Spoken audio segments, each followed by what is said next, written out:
Depois de entendermos como a gente consegue detectar um loop e como a gente utiliza o Floyd Cycle Detection para isso, a gente agora vai começar a entender no código como o código consegue identificar o início de um loop. Então a gente aprendeu 2 vídeos atrás como a gente consegue identificar que existe um loop, que é basicamente andar um ponteiro de 2 em 2 dentro da lista ligada, e um ponteiro de 1 em 1, se eles se encontrarem é porque existe um loop dentro da sua lista. Aprendemos o Floyd Cycle Detection, onde a gente consegue diferenciar o começo da lista, um ciclo antes dos pontos de encontro e o ciclo depois dos pontos de encontro, e com isso a gente consegue descobrir o início do nosso loop. Com isso a gente tem que percorrer a lista de 2 em 2 e de 1 em 1, quando os dois se encontrarem, a gente vai de 1 em 1, a partir do ponto de encontro e a partir do começo da lista, quando eles se encontrarem novamente, é o início do nosso loop.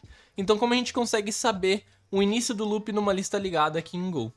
Então aqui a gente vai ter o código find where loop starts, que no caso ele vai retornar um node, então ele vai falar qual é o node que é o início do loop. A gente vai ter o fast pointer e o slow pointer, que novamente vai andar de 2 em 2 e de 1 em 1. Então aqui o fast pointer vai sempre pular next, next, e o slow pointer vai pular next apenas uma vez.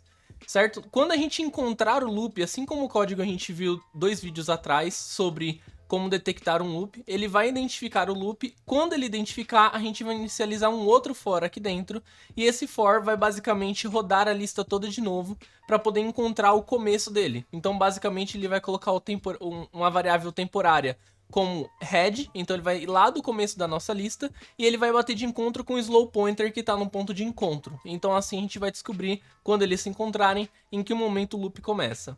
Esse código vai ter uma complexidade de n ao quadrado, tá? Porque a gente vai ter 2 for alinhado, beleza? Então ele é um código um pouco menos performático do que os códigos que a gente vem vendo aqui no canal, mas é um código que vai funcionar muito bem para o nosso uso, para identificar o início de um loop aqui no nosso código, beleza? E ele vai ser essencial para a gente conseguir remover um loop, que a gente vai aprender também nos próximos vídeos. Então vamos lá, aqui a gente vai ter a nossa lista, vamos supor que ela tenha 4 itens, 5 itens nesse caso, e no item 3 ele aponta para o item 4 e o item 4 aponta para o item 5.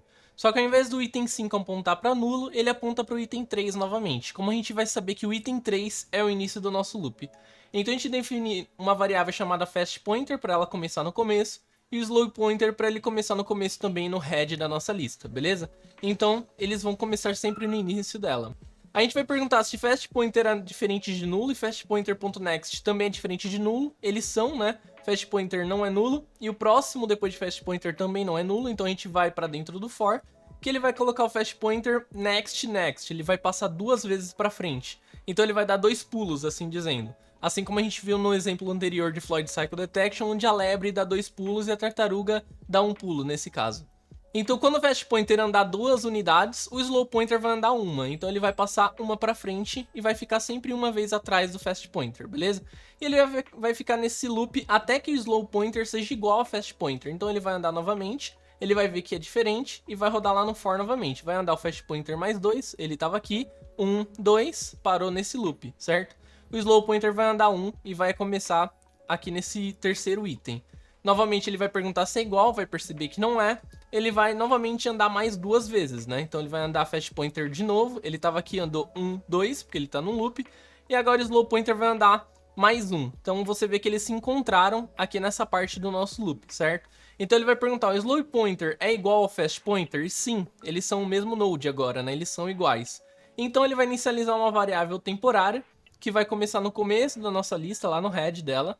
E ele vai entrar num outro for, perguntando, enquanto o slow pointer for diferente de temp, então enquanto o slow pointer que tá nesse node for diferente desse temporário, ele basicamente vai andar mais 1 no temporário. Então o temporário vai receber temp.next, né? Então ele vai pra frente e o slow pointer.next. E assim ele vai ficar nesse for até que os dois sejam iguais. Então temp.next, slow pointer.next. Agora eles são iguais. Então, agora que ele percebeu que os dois são iguais, ele basicamente vai retornar temp, que no caso é a variável temporária, e ele descobriu onde é o início do nosso loop. Então, basicamente ele roda o for de 2 em 2 e de 1 em 1 até eles se encontrarem. A partir do momento que eles se encontram, ele vai rodar um outro for do começo da lista até o ponto de encontro de 1 em 1. Quando eles se encontrarem novamente, é o início do loop, beleza? E é assim que a gente consegue identificar o início de um loop numa lista ligada.